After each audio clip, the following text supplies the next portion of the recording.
Good to go? All right. Gooch. Welcome back to the Volly House Podcast, episode 35. 35. Shout out Suffolk County Fire Code for working fire. We are here at Colca Studios, and we got Ryan Mackey on the sticks. Be sure to give him a follow at Max Visuals, M-A-C-K-S. Ryan and I had a day today filming some content for Dutton Restoration. Yeah, date. Wow. Yeah. Where'd you guys do that? We were just at Ryan's house doing it was hilarious. Would you rip out his bathroom or something? No, we just did some like tip videos and stuff like that. He destroyed his gutters. Just start ripping things down. Yeah, no, it was a good time. Go to the volleyhousepodcast.com to ask us questions or send in stories or videos you'd like us to review. Also, give us a follow on all social media platforms at Volly House Podcast. You know what?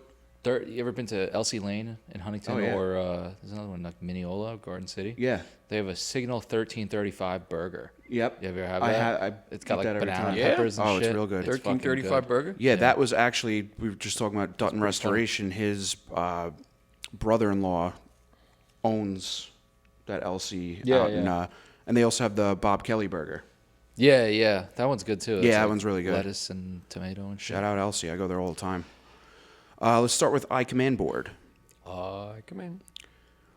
Every video we see from a career department incident shows an incident command board on scene. Yet, in many NIOSH LODD reports, a recurring finding is a lack of proper incident command. As a chief in the volunteer fire service, your responsibility is to ensure the safety of everyone operating at every incident. Gone are the days of managing this in your head or on a simple whiteboard. The owner of iCommand Board, Volunteer Fire Chief, took this challenge head-on by developing a professional tool tailored for volunteer fire officers. These command boards are designed with size, affordability, and most importantly, accountability at the forefront. Packed with critical information and checklists, they're built to help you stay organized and focused at every event. Visit iCommandBoard.com today and take the next step in ensuring the safety and success of your department. And it seems like these iCommand boards are taking off like wildfire. There you are. A lot of people picking them up. Definitely a good tool. And Greg is up at Mohegan Sun. Right? Yeah, so if we get this out tomorrow, Is it maybe Fire EMS Expo or something? Yeah. I think that's going on right now. So Maybe he's people- up there. If you're up there, go see him. Is that all weekend? I think it's What do they call it's that a Saturday or Sunday. I think it's Fire EMS conference or something. Yeah, I thought it was something simple. Yeah, it's something one? EMS Fire- and Fire Pro. pro. That's it. Pro. Yeah. I knew it was something like that. There's so many of these. I never even I know. Yeah. Oh, it's actually today too. 25th at 8 a.m. It's probably one of those like I think it starts today. It's today, tomorrow, and Sunday. Saturday or something. Or Right. Something like that. We put it up on the story last night, but shout out to Kev winning Shout out. the award for Instructor of the Year. Yes, sir. Instructor of the Year. Love that. Participant of the year. Participant of the Year, yes. What was that award called? I can't think of it off the top of my head right now. What's the... Is it the Al? Oh, Al Nemec. Nemec Award. No. So Al was a... Oh shit! I didn't realize you're holding the volley stick. Oh, you didn't see that? No, I'm just seeing I'll that now. explain that in a minute. Yes, Al was I believe he was a deputy assistant chief in the New York City Fire Department, and he was like a 50-year member of East Islip Fire Department. I looked all this up. You know, when you get an award of somebody, you're like, you should research why. You know, why did they have an award after this person? But he was a well-respected instructor, fire officer, chief in New York City, plus the East Islip Fire Department for many, many, many years. And he was also instrumental in helping coordinate and set up the Suffolk County Fire Academy the way it's built back in the day. So I believe he joined FDNY in like 1981, but he was instrumental in a lot of the things that happened at Suffolk County Fire Academy, and that's why the award was made after him. So, you know, it's good to see that they recognize people that do a lot of good. Yeah, for sure. So You said he was a member of East Islip? East Islip Fire I Department. wonder if he was in the Limp Hose Company. When I worked at Limp Hose when I worked at Do I still have it? I worked at East Islip Fire Department. I used to dispatch there, and they called Oh, their he fire police a limp hose company. He retired from the FDNY in '81. Oh, okay. Yeah, that's what it was. But dedicated public service to his community for over 50 years. Volunteer in East Islip for 41 years. He was a World War II veteran and lived in East Islip for 52 years. So, you know, that's, they also have a scholarship in his name for the schools, I guess, the school district in East Islip. Oh, that's cool. Yeah, so they recognize 2 instructors every year, a field instructor, which Freddie Hess, congratulations to Fred Hess. He's a lieutenant in New York City Fire Department as well. He's in Rocky Point, ex-chief, and he was also in Mount Sinai Fire Department. But Freddie does an excellent job as well, doing a lot of the field work. And then I was recognized as a classroom instructor. I do classroom plus I do some field work with tech rescue and stuff like that and RIT. But, you know, this wasn't just about us. It was about Medal of Valor all around. So there were bronze awards, silver awards, and gold awards.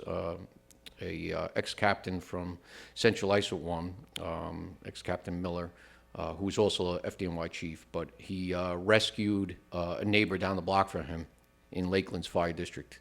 But he crawled in with no gear, equipment, and found somebody and brought them out, and they survived. So, you know, my hat goes off to everybody that goes out there and risks their life every day. But, you know, we saw, you know, true heroism of some of these people that were out there, and it was good to see. There were probably well over 200, 250 people there last night. It was packed. That's awesome. Where was it? The academy? Central Islip Fire Department. Oh, was that Usually whoever gets the gold medal kind of hosts it. Okay. And CI actually hosted it 2 years in a row now. So it's pretty amazing. Yeah, those boys over there know what they're doing. Yeah. They go to fires. Yeah. You know, they do good work over there. Absolutely. So what was the story with the Volly House sticker? So Freddie got his award first, and then I was second, and Chief Devonsky from the Fire Academy, you know, he said, "My name is Scott Devonsky. I'm director of the Suffolk County Fire Academy. The next award will be going out to Kevin Yost." And he stops and he says, "Does everybody know Kevin's got a podcast?" Just like that. And I was like, oh my God, everybody chuckled. And, you know, so then he goes on about myself and my career and, you know, what I do with the Fire Academy. And then when I started, everybody stood up and he flips over on the podium, the Volly House sticker.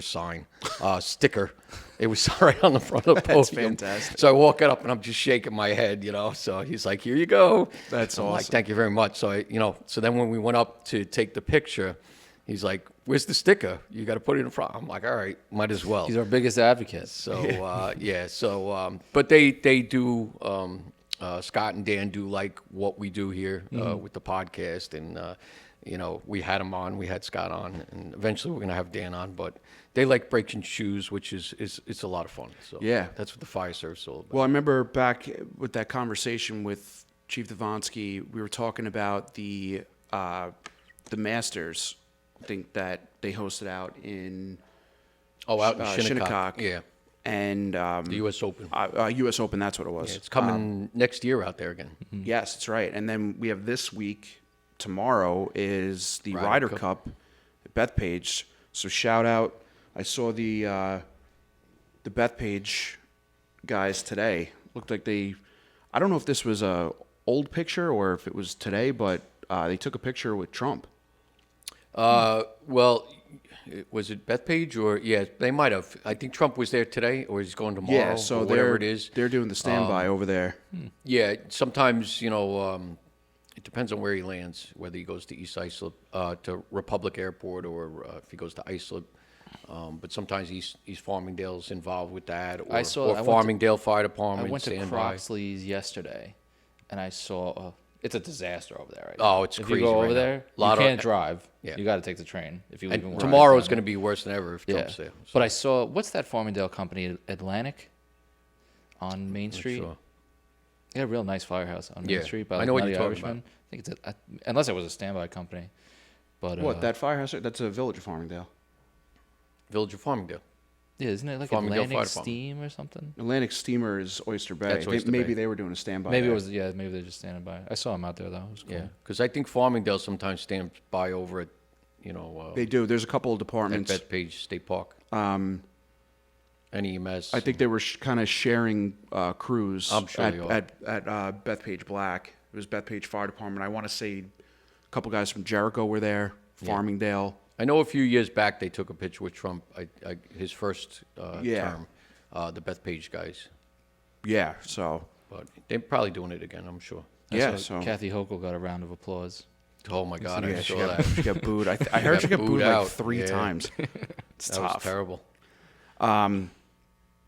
But yeah, that's craziness over there right now. I know they cancel a lot of classes at Farmingdale State University, the state school. Yeah, the college was closed. Yeah, the college My friend closed lives over down. there, It's chaos over there anyway. And then when you bring the president in, it's going to be 10 times. Oh, And you hear about the people like renting their houses and driveways and Driveways, $100 a day. Yeah.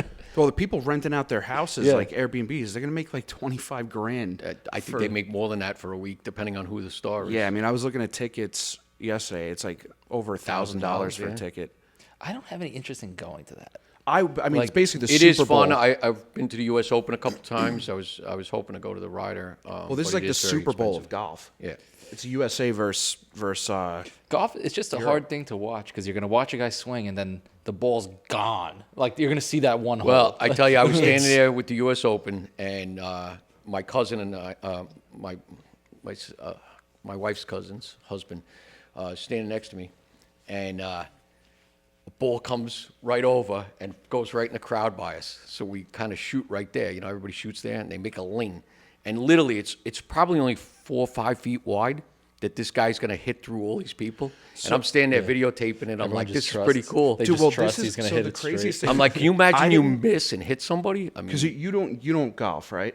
I do. I go on golf courses. Right, but like you're not like you're not into the game. I'm not. I don't give Go a on shit golf about my course. score. I just So- want to whale that shit. And you so- know what? I do pretty well at it. My friends get pissed because I don't play, and they're all like it's such a head scratching game. their Yeah. freaking shit. So the whole thing, like, until I started playing golf, and I'm no good at it, but when you're watching these guys on TV and watch how pin straight they fucking hit these things, Oh, and it's all insane. the, Yeah, and you're it's like, hard, oh, yeah. it looks super easy. Then you get out there, you're like, what the fuck? Yeah, it's definitely hard. So when Well, you're out there, like, dude, if I had lines of people down the fairway when I'm swinging, someone's getting hit, and it's gonna hurt. you know what I do? I I mean, play these golf. these guys are pros, though. But, I know, but that's what I'm saying. Like, but I feel still, like I people mean, don't- like my brother-in-law's standing there next to me, right? I mean, literally, there's just a lane, and I'm like, it's normally like high rough that everybody trampled down, and Mm-hmm. I'm like, can you imagine like your club just catches it the wrong way and throws it into these people? yeah, you hit it with like the toe of your club. And of someone- course, this guy, he hit it friggin' perfectly straight, landed right on the green. I'm You like, get oh calls my all the God. time at the golf course. There's this one par 3 that you're hitting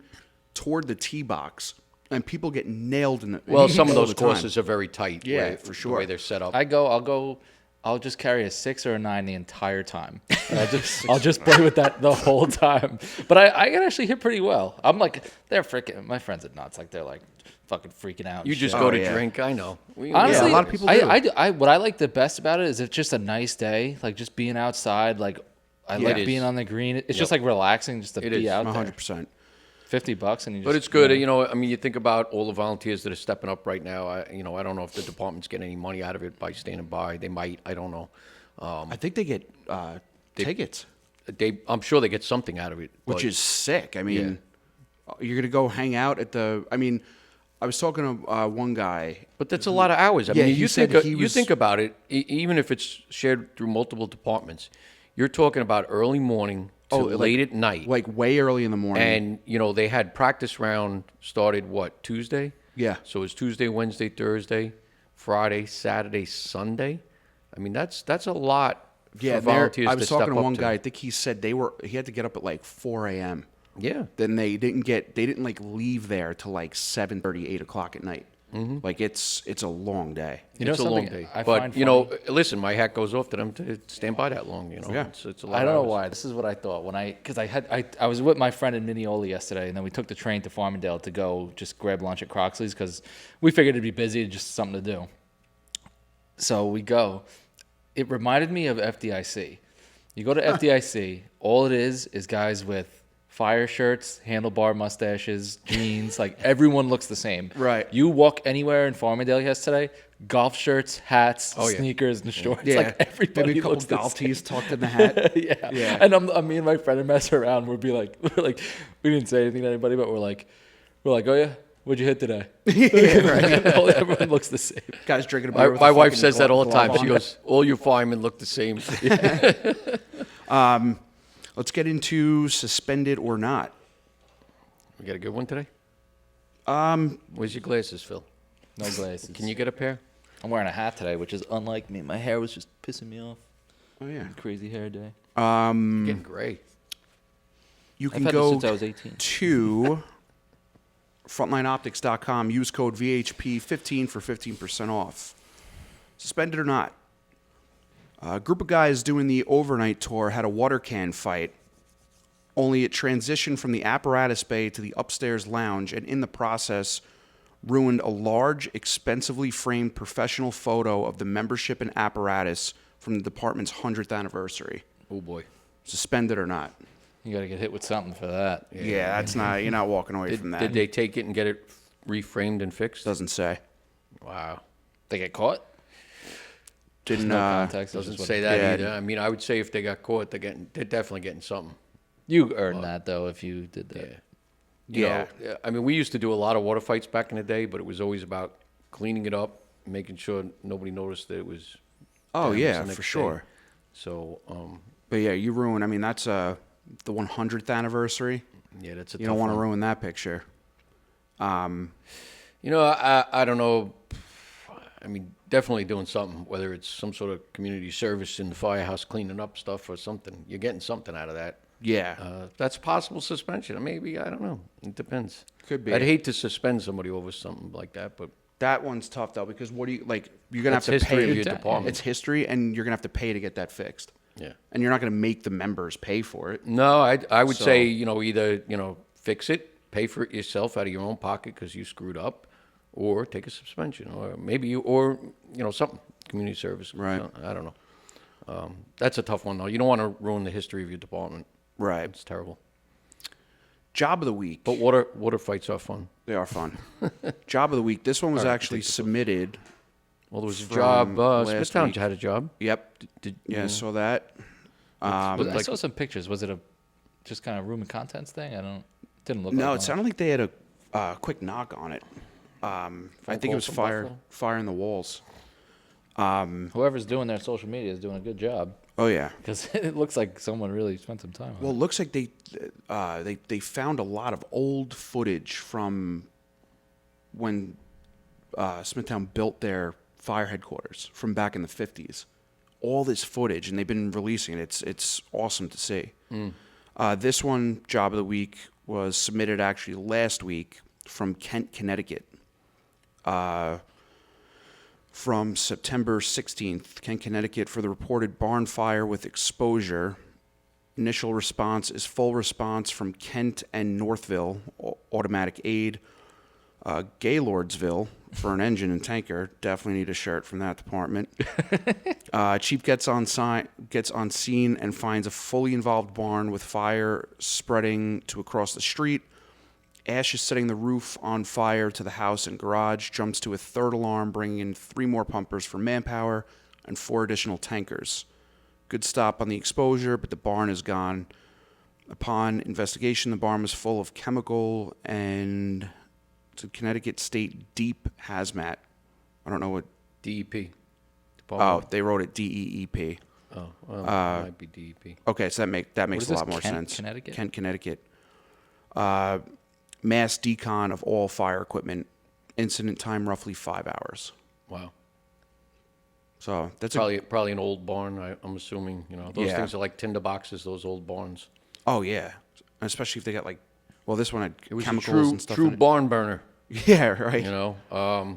Yeah, they might have had, fertilizer for, whatever, Yeah, farming I like or to see whatever. where they're at. It's pretty woodsy, Kent, Connecticut. Very is it rural. up north Connecticut? It's north, equal with Poughkeepsie, New York, but right on the New York, Oh, it's right on the border? Connecticut Oh border. yeah, so that would make sense. You know what's a popular school there? Kent College or Kent University? I think there's a That rings school a bell. there that people fairly. Oh, yeah, popular. it's pretty close to the border. Drill of the week. Kev, what did you say you have going on tonight? Because Yeah, we're doing a search drill tonight, but we're going to go over search techniques, We got a crib we put in, so we put a baby in a crib. So we're going to show how to turn the crib or roll the crib to get the baby out, you know, because those are things that you have to practice and something that you don't do on a regular basis. You know, most people, you go in, you search a room that's empty, or, you know, maybe there's a couple pieces of furniture or whatever, but you have to come up with some good quality drills of things you're really going to do. So the trailer we have out back that we put together, you know, and I've said this before, we have a bedroom. We have actually 2 bedrooms. We have a kind of a living room space and a kitchen with a dining room table, the whole 9 yards, but it has couches, it has beds. So it's legit. It's got dressers in it. So now we just added a crib. So we're going to go over, you know, sweeping a bed, and, you know, making sure you cover all bases, you know, because sometimes people fall behind the bed, you know, so you got to check behind the bed if they roll against the wall or something like that. So we're going to go over the crib, you know, and how to remove people. Good ways to drag, like rolling a victim into like a quilt and then pulling the quilt instead of trying to grab a body, because a lot of times if a person is naked, it seems like a lot of them are for some reason. Maybe they sleep naked, but there's nothing to grab, you know. Right. And if dead weight is tough. if a person starts to get steamed or partially burnt, sometimes their skin actually just pulls right off their body. So there are techniques where you can use a sheet or a quilt, or just find something. Even if you grab a curtain, rip it down, put it on the floor, put the victim in it. Now you grab that and you drag it. It's a lot easier. Right. Especially going downstairs And also, too, depending on the scenario and how hot it is in there, like your gear can burn a victim pretty bad, you know, from the exterior. depending on what's going on. You know, it Yeah, depends like, on that's where what I'm you saying, are, like- proximity, stuff like that. But Yeah. you know, but there's been many times where, you know, and I've done it. I've grabbed the victim, you know, DOA, whatever, and grab him by the arm, and the skin just kind of slides right just off of off them. And it's, you know, it's terrible that it happens, but there's not much you can do about it. So, you know, over the years, we've figured out different techniques and stuff to make it a little easier to remove people. And obviously, there's a lot of devices you can buy to go, you know, but everybody wants to sell you something. Do you want to crawl around with that stuff? Yeah. Usually in a building, I can find a blanket on a couch, a curtain, a large curtain, or a quilt or a sheet that I can put somebody in and take them out if I need be. Absolutely. Sheets can do a lot. Yeah. EMS, we used to freaking, when you had like, you know, overweight patients and stuff, we would use sheets in all the sorts of time. different Oh, yeah. ways, and you'd have to like pick them up and mangle them up. But, you know, you can buy webbing. You know, we had multi-purpose webbing. Webbing was one of our sponsors in the beginning when we started. That is a great piece of webbing that you can use to help remove victims or even firefighters, or just carrying a regular piece by yourself. But there's a lot of different things out there that you can utilize to make it a little easier. So if you're not practicing this stuff and doing it on a regular basis, you're not going to be able to do it when the time is right. So you got to practice. So we're going to do that today, and then Sunday we're going to be going back into hand lines again, and we're going to be covering 2 1/4-inch hose. We don't have 2 1/2 anymore. We replaced it with 2 1/4 because it's a little lighter and you get the same flow out of it. But we set up the backyard with some obstacles like countertops, and you're gonna have to go through those into the back and then down a hallway of pallets and stuff and operate the line. So it's about stretching, it's about maneuverability, it's about working together as a team. But that's what it's all about, teamwork. So, but you got to practice this stuff. If you're not practicing, you know, when it comes game time, you know, you're going to make mistakes. So I'd you rather organize practice this- during training and make mistakes during This is training. a department drill? Because you're in the truck company, right? Department drill, yep. Department training. Okay. I'm in a truck company, but, you know, we have, my station has 2 engines. We have the paid engine and our engine. Mm-hmm. We have the tower ladder. We have a rescue. We have a brush truck and 2 ambulances and a fire police. Mm-hmm. So, you know, each station is almost like its own department in I feel like there's a Yeah, I was a gonna say lot it's of like more like companies station that. response. yeah, so, you know, I mean, so are we. the way our response works is if it's in our station area, we roll our engine first. Mm-hmm. Yep. If it's in the other 2 station areas, we respond with the truck first for a structure fire. So that's how we have it kind of set up. And then one of our other stations also has another ladder. But like I said, we're a very big district. I'm interested. You mentioned you guys are going from 2 1/2 to 2 1/4, and there's no. We did it about five years ago. Oh, really? Mm-hmm. And there's no difference in like friction loss or No, anything the like hose that? we're using is it's a True ID hose, And we tested it out. You know, they said it was the same flows. We said, well, let's do it and try it. And sure enough, we were getting the same flow out of it. And what's interesting about that hose is it's a little thinner, so you can actually hold it in your hand. And it's 20 pounds lighter per length with water in it. Wow. Which So is that's a significant I was just gonna say that's pretty difference. significant. And, you know, people are like, it's the same. It's the same. 20 I said, pounds lighter per 50-foot length. per length. Yeah. Can you tell? What's that? Can you tell? Oh, you I'm can sure tell. you could tell if we're We done. actually laid Well, 2.5 pounds and is 50 feet. we laid 2.5 Yeah. and 2 1/4 side by side, and you could pick them up with both hands and try to drag it and pull it, and you could see You can tell, really? That's 'Cause so you can tell a interesting. difference. I just try and think like 50 So it feet, has. We have 2.5 20 inch couplings on it with 2 1/4 inch hose, and get the same flow. Because it's just, I mean, I guess if you think about it, like, look at the difference in. Well, it's about friction loss. No, I know, but what I'm saying is, look at the difference in holding an 1 3/4 versus a 2.5, Or a like 2 1 inch, 3/4. yeah. You should be able to advance by yourself, open bore, where a 2.5 you can, but it's extremely very difficult. difficult. Yeah. You know, like we had It's almost like the difficulties on like a curve like this. Like it gets harder. Oh yeah, I more mean, we had a dramatically. drill one time. I remember my lieutenant was like, "Yeah, today we're gonna learn how to advance a 2.5 with one person," and everyone's like, "What?" So we did the drill, and he was kind of showing us like down on one knee, have it over the thigh, right through your arm, and you're not getting up and walking with that thing fully open. Kind of more like a. You have it like. You could put it under your leg too and slide it Yeah, you forward slide little by it. little. I mean, There's a lot of different techniques. if you're in a fucking scenario like that, though, like If you're on the line alone, you're fucked. yeah, if you're on a 2.5 by yourself, something else is going wrong. Yep. But I mean, maybe in the sense like, God forbid, your backup guy, you know, falls or something like things that. can go wrong. I mean, like there's, you know, yeah. I'm a what if guy a lot of times, but you know, you got to look at every possible scenario. Your chances of being on a 2.5 alone are pretty slim to none. But, Right. you know, could it happen? You know, or like trying to get into an attic or into a basement or into these tight spaces. Sometimes you can only send one person. You know, even Right. me as a boss, sometimes, you know, I would take the backup, have the nozzle person go, I'd take the backup because we're trying to get into an attic. And, you know, once you get up there, then you can bring the backup person up. But, you know, it's just hard sometimes, you know, getting down a basement. You know, not everywhere has basements across the country, but we have a lot of them here. And, you know, sometimes you want to get that line down quick. You need the backup person at the top to feed the hose down real fast.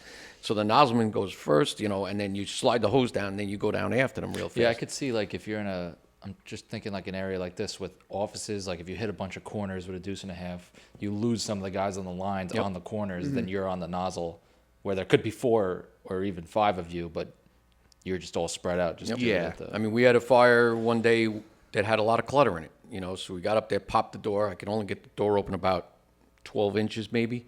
So I'm trying to push it. I'm like, shit, now that there's fire coming around, you could see it coming down the hall. So I'm like, I pushed my way in, tried to get behind the door, you know, and I'm like trying to clear shit out. People are trying to come in. I'm like, hold on a minute. Got it open enough. I said, just bring the nozzleman in here. The nozzleman came around the door, shot it down the hallway, knocked the fire back. Then we took the door off the hinges, got it out of the way. Now we had access. But, you know, sometimes you can only get one person in there. You know, Yeah, like, yeah. Get the line in here, knock the fire back, and then we'll go from there. So, you know, it's kind of like a hard stop or reset and move forward.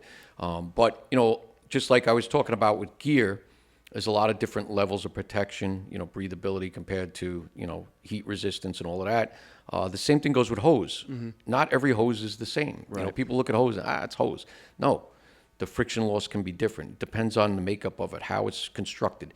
So, you know, when you start looking at hose, and we've come a long way with the types of materials they use now. It's not just cotton or rubber or anything else. There's a lot of other things they put into these, and they're getting less friction loss or better hose water flow.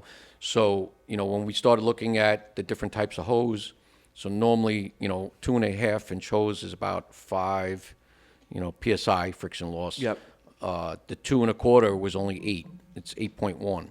So it's a little bit different. It's not a considerable difference, but your nozzle reaction is pretty much the same. Your flow is the same. Everything's the same, and you lightening up your load by 20 pounds per length. So that's what we use now. And we use that for high rise. We use that for our commercial buildings and stuff like that. And we switched over. And now there's a lot of other departments starting to do it. So Yeah, makes sense. as we advance, the technology gets better. We can get better. Maybe we lighten our load a little and we can do a better job or quicker job. Right. So I got a wet down this weekend. It's not drill, but Who's wetting down? it's my rescue truck and the 2 new Quints, oh, nice. and there's a couple departments coming. We haven't done a wet down. We I bought was new gonna say, I rigs. And remember the last time we don't have Pop wet Pop did downs. one. This is the last. It's been a very over 10 years. I would say probably like over 20 years. Really? Because We got 9 in 2021. They just got these 2 Quints, and then they want to do it. I remember when the the new captains organized when it. the It new wasn't ladder me. truck came in, the new rescues came in. We never did wet downs for it. Really? So we did Got to pull pull up. up my Class A for that shit. Yeah, get that thing soaked. Let's get a Yeah, brand new one. Don't ruin the rig. If I Yeah. got that thing soaked, it would go right in the dumpster after I say I need a new one. So we put up that that poll the other day on the Instagram page. Just kind of Which one was that?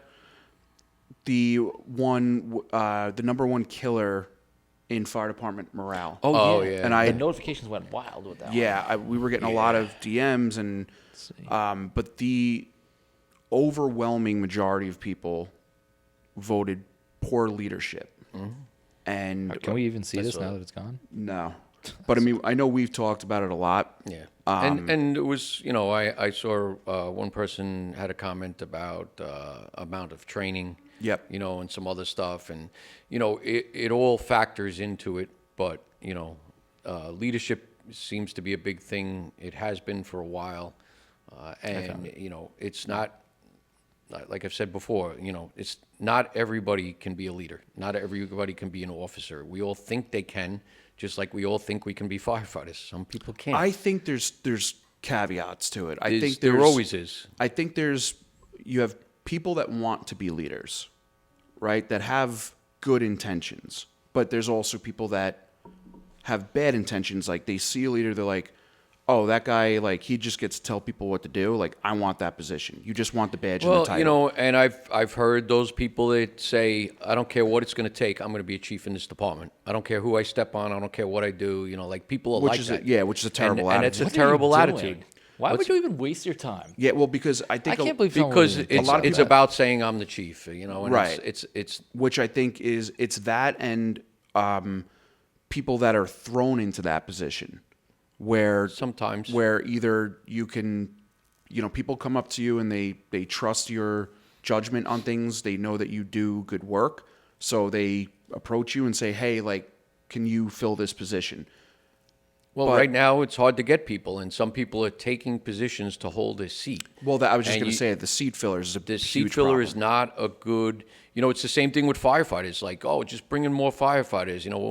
Well, we don't need seat fillers. We need people that are good quality people. I'd rather take less people that are better quality rather than seat fillers. For sure, because the seat fillers basically like structures like how we have it set up here: captain, first lieutenant, second lieutenant.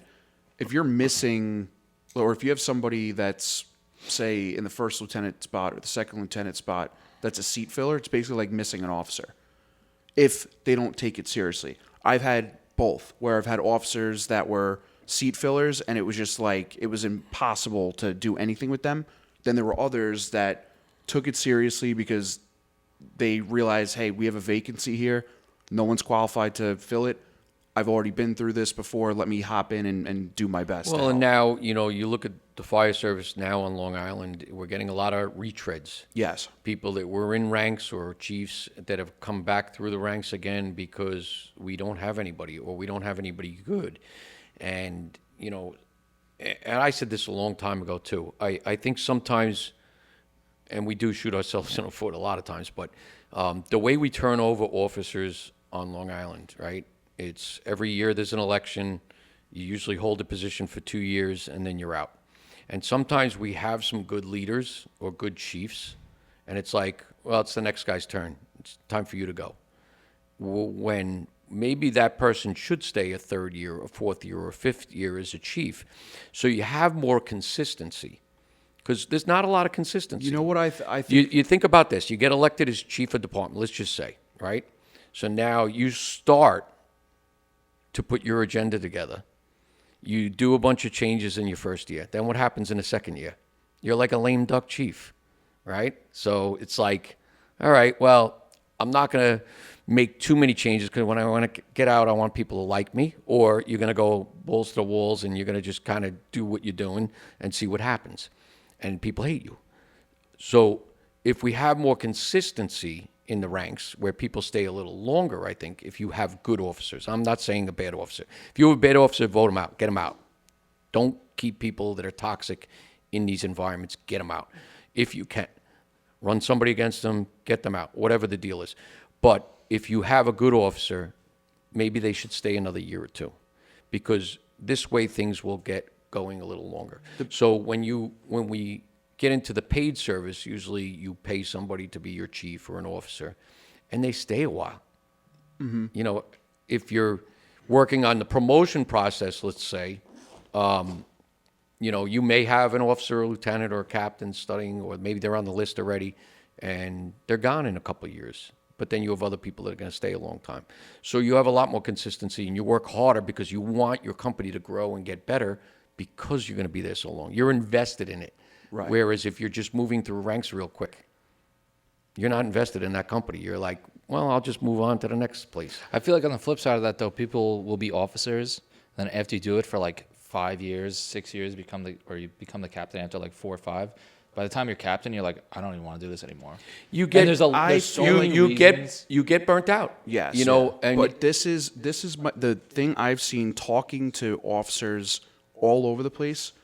The number one thing that I hear from them is we don't have anybody qualified right now to come up, and that's why we're getting seat fillers. And this has always been my thing. Whose fault is that?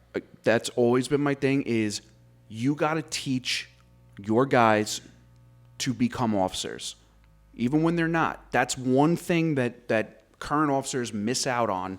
They miss the mark on that is if you train your members to think like an officer, to be like an officer, perform like an officer, they're going to take a lot of shit off your plate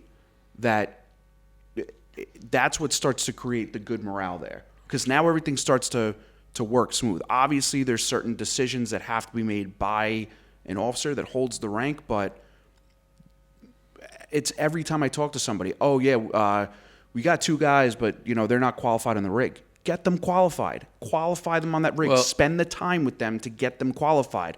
Start talking to them. Show them how you run things. That way, when you move up, things get a lot easier underneath. That's Everyone what creates. should be a chauffeur we anyway. should be. Yeah, I agree. We should be training people to take our position. Absolutely. You want to have multiple people that are trained, so if something happens, we have a deep bench, and that somebody can take over tomorrow. Right. And if nobody knows what you do, it's going to be very difficult. Now, there are times, and there are certain cases where only certain people can do certain things. It's just the way it is. It's the nature of the business. Or when you're running events and stuff, sometimes there can only be one contact person. You know what I mean? Mm-hmm. You can't have 16 people calling different people about different issues. Right. So it gets back into a lot of different areas that could be covered and made better. But we have to train people to take our positions. We got to teach people how to sit in the front seat. It's not all about just blowing the siren and the air horn. There's responsibility when you sit in the front seat. There's responsibility when you're driving a rig, okay? You're responsible for everybody on that apparatus. And if you're just the Joe Blow that's sitting in the front seat blowing sirens and you're not really paying attention to the radio or the MDT or, you know, listening to what is actually coming or you're going to be involved with when you get down the road or who your crew is behind you, you shouldn't belong there. You know, right. If you don't know who's on your rig and what you're going to be doing when you get there, we got a bigger problem. And I think that, you know, as we move on, you know, we have a lot of stuff in the works right now. We'll start to put together some sort of guidelines to help people out with that. And that kind of goes into the next topic here that was submitted. Having a chief that's also a district employee and where the line is drawn between the two. It's always a tough one. I've seen both ends of this. I've seen it work real well, and I've also seen it as a disaster. Yes. Same thing with sometimes the DM, who's also a member, the district manager, where that can be. Every admin in the district is a member. Yeah. Yeah, Every board member is a member. Yeah. Well, I mean, there's good and bad to it. You know, there are lines that you try not to cross as best you can, but it's always going to be a difficult road, no matter how you look at it. Right. I don't. It's kind of. This is a loaded question because there's, like. Well, it's like I'll it's like having a paid chief, really. Right. I mean, I was just the going to say chief is a district employee, and they're responding on runs. They're a paid chief. That's one upside to it. Is if you got a guy that's working around the district and he's the chief, then he can go out on calls. So working doing what? But here's the thing. I think that makes a big difference if they're an admin for, say, a district, or there's a difference between like a mechanic and a houseman and someone who works in the office. Well, yeah, for sure. But but most likely they're still going to respond on calls. And this gets back to part of the bigger problem, right? People want to hire firehouse attendants, they want to hire maintenance people or whatever, and then allow them to respond to calls, okay? And they try to say, oh, well, they're still a volunteer. They're not. They're a paid employee of the fire district. You're an employee, even as a volunteer, you're an employee of the fire district in New York State. I know it's different in other places of the country, but in New York State, if you're an employee of the district or you're a volunteer, you're an employee of the district. It's an unpaid employee. So you're still, if you are a district employed person and you're responding on runs, you're basically a paid employee responding to fire calls. So why don't you just call them a paid firefighter? Because that's what they are. You know, people say, oh, well, New York City, this and that. You know what New York City firemen are? They do it all, right? They do it all. Yeah. We clean toilets. We wash dishes. We do laundry. We sweep the floors. We check the rigs, check the oil. We do everything. So a maintenance employee on Long Island here, or a firehouse attendant, is just like a New York City firefighter. We go on calls and we maintain our firehouse. You're a maintenance guy who rides fire trucks, where in the city it's firemen who do maintenance. It's just the other way around, right? You're a firefighter that has no job description in New York City that does everything. You're a maintenance employee as well. Mm-hmm. On Long Island, they want to call them a maintenance employee and allow them to go on fire calls. Yeah, it's the opposite. Yeah, It's the same thing. Yeah. So if you want a paid chief, hire a paid chief. If you want a paid captain, hire a paid captain. You want a paid firefighter, hire paid firefighters. And I know it gets into a whole big realm, and you know it's let's ruin the volunteer service. It's not about that. No, I know, and I've taken a lot of abuse over the years. But well, you I know, guess the question is, do you need, so say a district, do you need firemen or do you need people to maintain the facilities, and you're just letting them ride the trucks? This is well, talking you know, about, listen, this there is are talking smaller about a chief. departments. It's not for everybody. I'm not trying to put a monkey wrench in the wind. If your department's going on only a few calls or you don't do a lot of runs, all right, I can understand. You don't need them. Maybe you don't need paid firefighters because there aren't many fire calls. I get it. But, you know, I'm not putting a monkey wrench. There are other districts that need a lot of help. Yeah. Like my department, we needed a lot of help. Mm-hmm. We're running a lot of calls. There's not many firefighters around during the day. You got to do what you got to do because, you know, it's like this conversation we got into a couple weeks ago where they said, oh, we're worried about being beat in by the neighboring department, so we hold off on calling them. No, quick response is the best response. If you can get volunteers to sit in the firehouse and go on calls very quickly, that's awesome. You're doing the job that you need to do. But when the person picks up the phone, they don't care if you're paid, they don't care if you're volunteer, they don't care if you're a neighboring department, they don't care if you're coming from 2 districts over. They want somebody there fast to take care of their problem. So like talking about standby before you get crazy, you know, they're standing by at Bethpage State Park, right? For calls or God forbid something happens because they want a quick response. Yes. That's why they're standing by there. So, you know, and you can get into all the bullshit and everything else. In the end of the day, talking about what you are, there's a thin line. You have to be very careful of crossing that line, okay? So, and it also gets into your insurance and benefits, right? Right. So when you're a volunteer, you're covered under VFBL insurance and stuff like that. When you're a paid person, you're getting covered different workman's comp or extended insurance policies and stuff like that. So you have to look at all of this. But do you really want to go to somebody's home and say to somebody's spouse, I'm sorry, your husband died as the maintenance worker because he was in a fire? Right.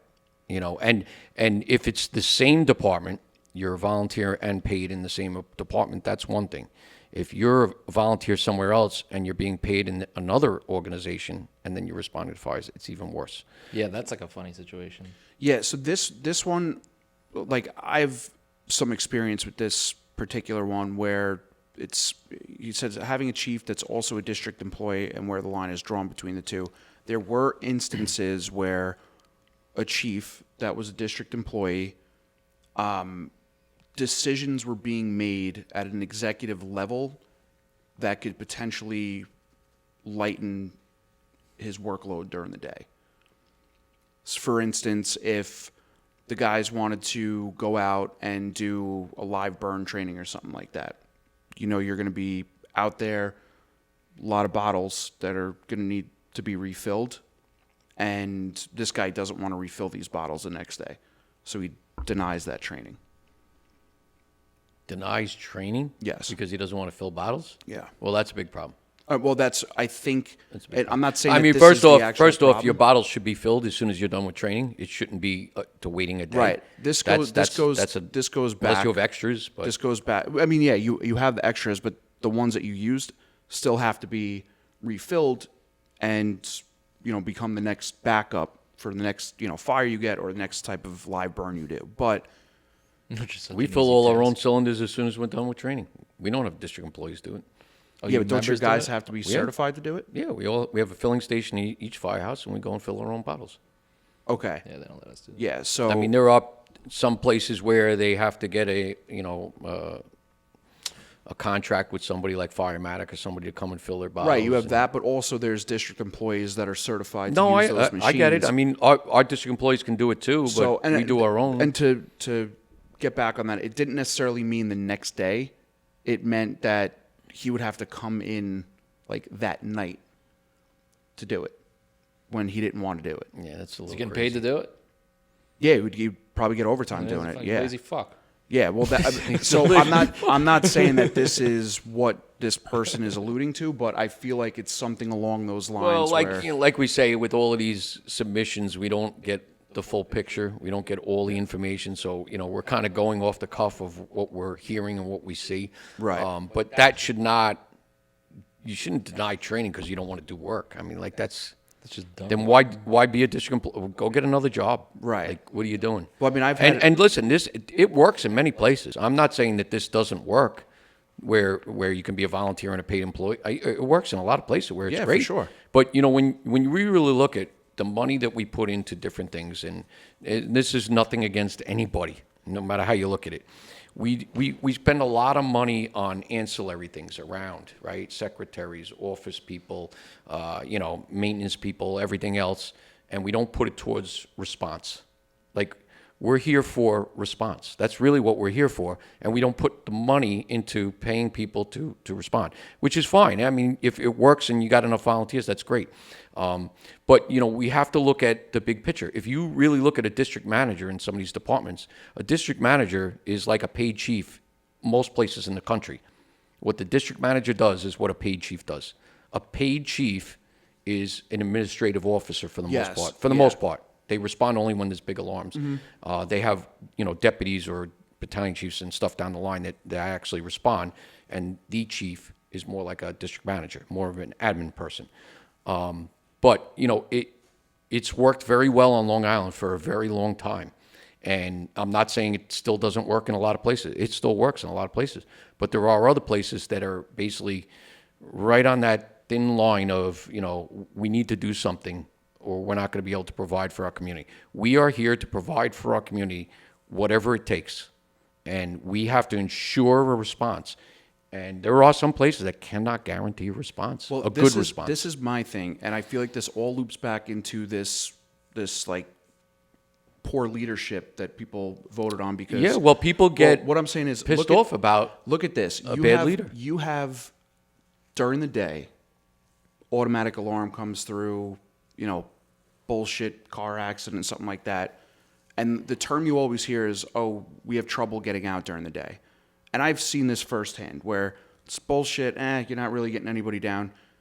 But anytime there was a fire or a heavy rescue or something along People those turn out. lines, people turn out. Yeah. Well, people will drop.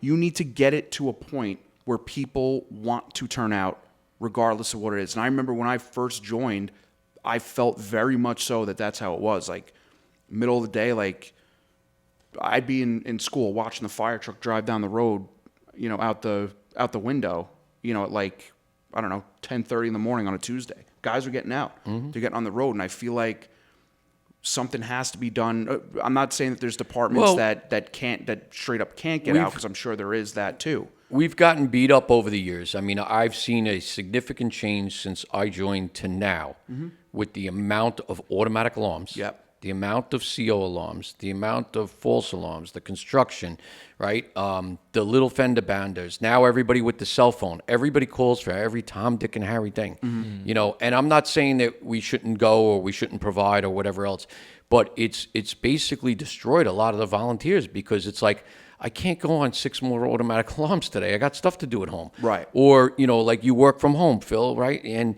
you're at home and you're like, I'm not leaving for this. I know it's the third time we've had an automatic alarm. Now, are there automatic alarms that turn out to be fires? Yeah, absolutely. But, you know, or the gas leak, right? The contractor hitting the gas main or whatever. And, you know, I don't want to say they're BS runs, because to me they're practice runs. Right. You put your gear on, you get prepared. But in this context. But after a just while, gets to a point. you know, Yes. Come on. like I said, I mean, I used to come home sometimes for 24 hours in the city, and I'd ride the rig half the day. And my wife would be like, "What'd you do today?" And I'm like, "I went on 6 runs." Yeah. And she goes, "Did you cut the grid? Did you? You, know, Yeah. you Well, got a here's- list a mile long." Getting back to what you said, And- like the whole district employee thing, the amount of times I remember working from home, 3 automatic alarms in a row, probably over the course of like say 4 hours, where I went to and from the firehouse. The fire truck literally, I'd pull in, the engine would pull out, and I go, "Why am I doing this? Why are you Why doing did it?" I Right. leave my house?" And I feel guilty staying home, because I see the alarms, I see the buildings, I know which ones. I know they're bullshit, but I show up because that's what I do. Yep. But it got to the point, like that day, I was so pissed off. I was ready to like go off on somebody. I was like, I can't believe I came here 3 times today to come in, sign in, and leave. Yeah. Like I call it the sign-in department. It's not even the fire department. Right. Yeah, no, and that was a big And, issue. and it is a big issue, Because- because people get animosity amongst the employees or whatever, and it's like, you know, it's unfortunate. Now, following up on that, I guess what we were just talking about, another submission: best way to structure a company for success and make it a true brotherhood again. Now, I feel like we've hit this We've few talked times. about it quite a bit. Yeah. What are your thoughts on that? Just make guys want to be there.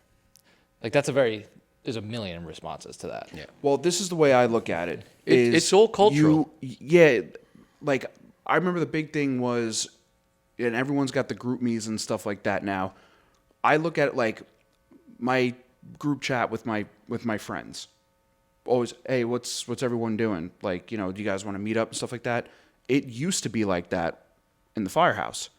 Hey, I'm going down grabbing lunch, gonna have lunch or dinner down at the firehouse. Hey, we're gonna go watch the game down at the firehouse. Start doing shit like that. Yep. And then you're gonna get guys to come down, check in with your guys. Like the way this is written, sounds like maybe an officer got into position, company's kind of in shambles a little bit. Start reaching out to your guys. For drill, a big one, ask the senior guys to come down and help you with the drill. Not necessarily gear up and do all the grunt work, but hey, we got a couple new guys in, like, can you kind of help them or help give me ideas? And talk to your guys. Keep it going. It's got to be consistent, though. You know, hey, you know, tonight's Thursday night football. Let's go down to the firehouse, watch a football game.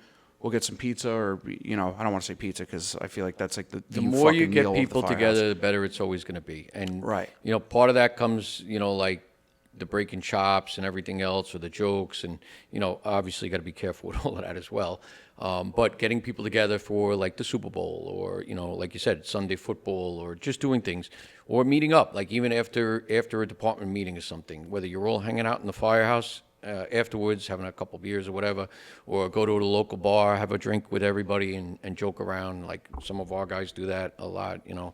Treat them like your friends. But, you know, like I said, most of them, I don't want to say most, but a lot of my friends are from the fire department because I've grown up with them. We've been around together. We do a lot of stuff. You know, I was just in Florida this weekend, and we went to the Fire Marshal Association.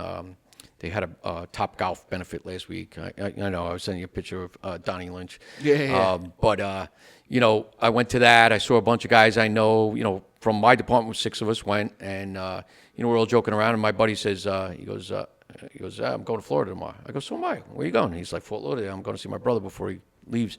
So I'm like, oh, we'll be down here. I said, maybe we'll meet up. So sure enough, Monday we shot over and we met up with them, hung out, had lunch, had a couple drinks at the bar, and then, dropped the Volly House sticker here or there. Yep.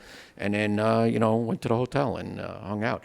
But, it's like you always have that camaraderie of being around people and the fire service is that mold. So it comes back to culture, culture change in the firehouse of that brotherhood, sisterhood, do things together, go out together, hang out together, whatever you're going to do, maybe hockey, football, basketball net in the backyard of the firehouse, start just getting that going. Maybe a card game, I come will say down. Let's this, do a though. card game on Friday night. People have a big problem committing to things.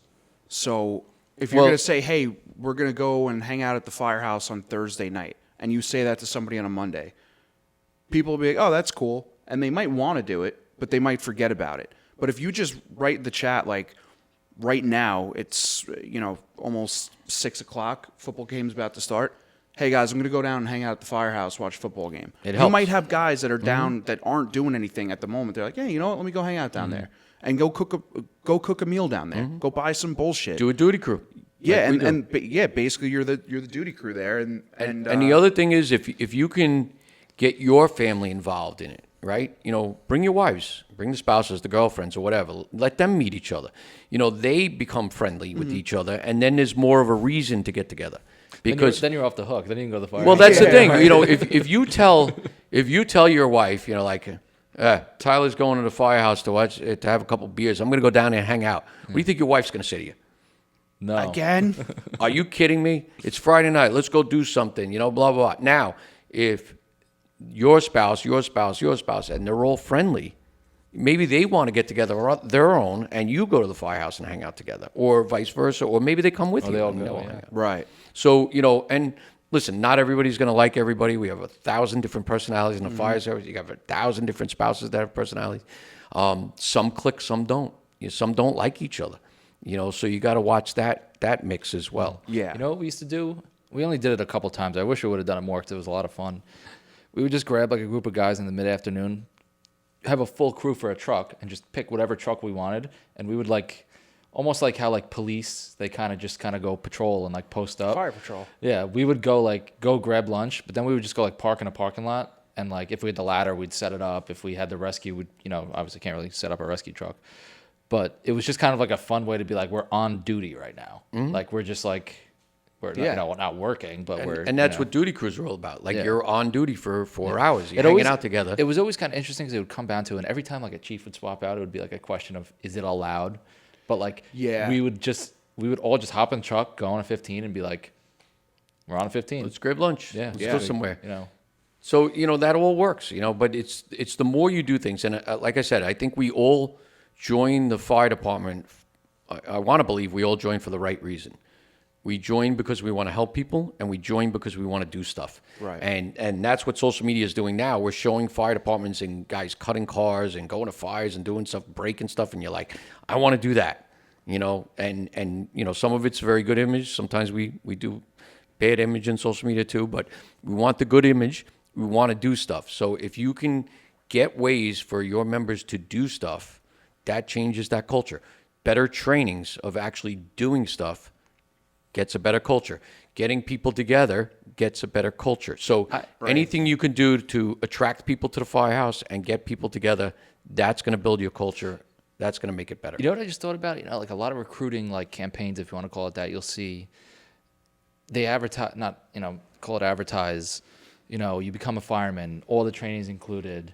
There's possibly a property tax deduction. There's all these different things you get.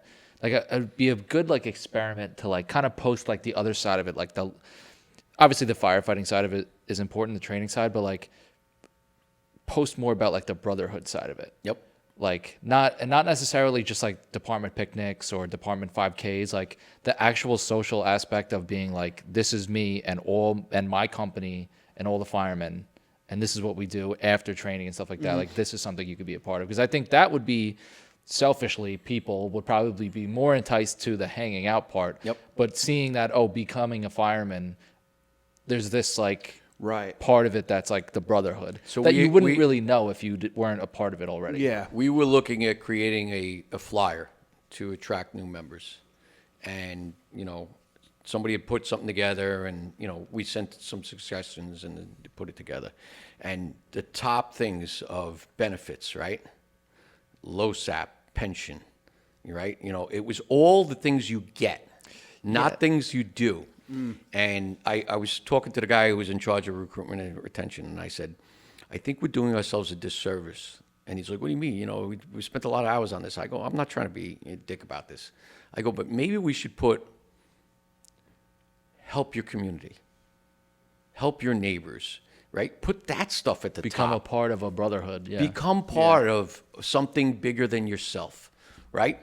And we changed it and put the LoSAP stuff at the bottom.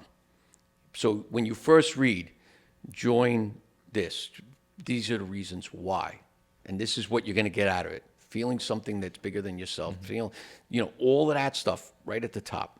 Right. Because that's really why you should be joining, not because of the LoSAP or One of anything my else. ex-captains, when you first joined and applied and you had to come down and do either your agility or your orientation, whatever, he would look you exactly what I'm talking about. I think he still listens to this. He would look at you and just go, why'd you join? Like, why are you here? Like, and there would be the guys who'd be like, oh, there's a scholarship and there's a property tax. And he'd be like, Yeah. he's like, that's not why you come here. Correct. But I would say, just to wrap that submission up, it starts with you. Whoever wrote this, like, you got to be the guy that, the point man, that's going to, you want to be the guy that's going to text your group chat of your company and be like, yo, I'm going down to the firehouse right now. I'm going to cook up some hamburgers or something like that if you guys want to come down. Because when you get into the whole, who can make it down on Thursday night, I need a head count for, hamburgers, something like that. Like, people have trouble committing. Just hit them with it at the moment. You'll get guys down there. The last submission we have. Well, before you get to that, Go ahead. one person can make a difference. And if you really want to make change, you have to put in that effort to make that change. Right. So if you feel there's an issue, don't be the person that says things but not do. You got to step up and lead. 100%. You got to step up and do things. Like I said, even if you're a more senior person or an officer, don't be afraid to get yourself dirty. Don't be afraid to get in the sink. Don't be afraid to pick up garbage. Don't be afraid, because if people see you do it, then they're going to say, I should be doing it. Or somebody else is going to turn around and say, why is the lieutenant doing it? Why is the senior guy doing it? Absolutely. And if you continue on that mode of stepping up and leading from the front, people will eventually follow. 100%. So you can change the culture, but you got to put the effort in. It's not going to just happen. You have to make an effort. Right. People drink the Kool-Aid. Yeah. They do. Last one here. Leaves of absence for college and how to make it easier for the member to come back.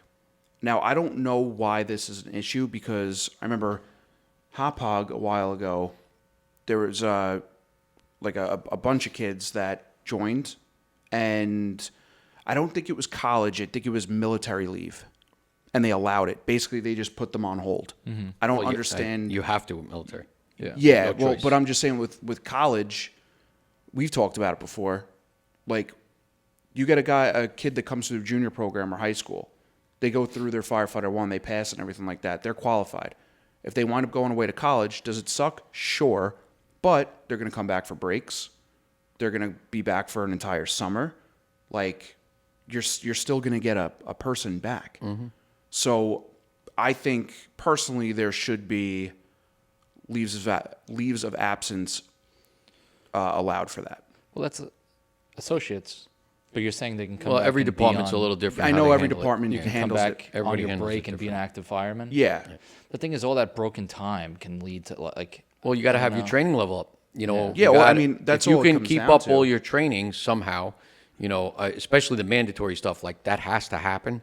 So, your bloodborne pathogen, your hazmat, stuff like that, that's got to happen. So, and a lot of that stuff you can do while you're at college. I mean, Right. some of this stuff is online. It's not like it's a problem, but you gotta maintain something.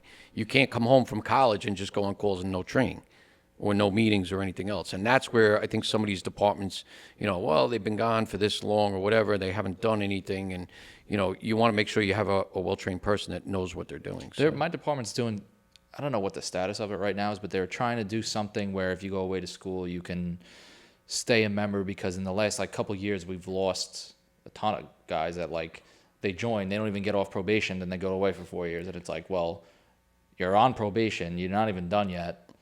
And now what? You can't even go on associates as a pro. Yeah. And then the guys that come back and they're like, oh, I would love to fucking rejoin, but I got to go through that whole process again. But I just got this job where it's like, hey, that guy's he's living here. He's staying in district. You guys threw him out because he went to college. He would like to join, but he doesn't have the time to put in as a probie, which is a whole different topic. But you could have had him if you just adjusted the rules a little bit. It's a difficult road because, like I said, training is very important. I know some people say training is too much and everything else, but, we've had people that have tried to join in July and then they go to school in August and they have barely any training and they want to stay a member. And I'm like, you can't be a member. You basically have no training. Yeah, so, that's that's a whole different story. Right. I think it comes down to it comes down to individual. Yes, you I got to agree look with at that. each individual. You got to look at what their abilities are, what kind of training level they have, stuff like that. And, within New York State or even other states, there are places that have bunking programs where you can ride as a firefighter in another jurisdiction. In New York State, it has to be like a mutual aid type agreement. You have to sign off paperwork so that you're covered and everything. But where you can live on the college campus or off campus and respond to runs with that department and maintain your proficiency and your training levels for when you come home. So, it's big down in Maryland. It's big upstate New York. Live-ins, bunk-ins, stuff like that, and it works. So you really have to look at, like you said, the individual, see what their abilities are, what they can or cannot do, make sure there's an agreement that they understand. If they are in your district going to college, that's a whole nother realm. Are they maintaining a good grade point average, or are they going to get thrown out of college? So there's a lot of factors that you have to look at. But you're right, it's good to have these people. You don't want to lose them. And you got to do the best you can. The right people will leave, go to school, come back, and rejoin. Yep. And Yeah. it'll make sense. Because Absolutely. there's so many different scenarios. There's the local college kids. I was somewhat local. I was in LIU Post in Brookville, so it was Nassau. But I played lacrosse and stuff, so I was really not around much. Right. I may have failed my points maybe a couple quarters, but I kind of made right back up for it. But I also spent 4 years here or 3 years in the department before I left. So it's That's not a like big difference. Yeah. I think it just comes down to the right people. But a new guy who comes in, he's there for a year or less than a year, and then all of a sudden he's gone for 4 years. If he's really worth it, he'll just join back. Correct. And if the training, I got to restart, I'll do this shit, that's bullshit. Because if you plan on doing this, you're going to be training for You're gonna be 20 training years. anyways. Yep. So, yeah, no, I think it doesn't it's even more matter. so having. It's to not like the go training through... stops just because you. No, I'm not. No, I'm not yeah. saying that you don't. No, You I'm not don't. saying you're You saying don't it, yeah. continue to do training and stuff like that. But for the people who really want to, hey, I come back for 3 months.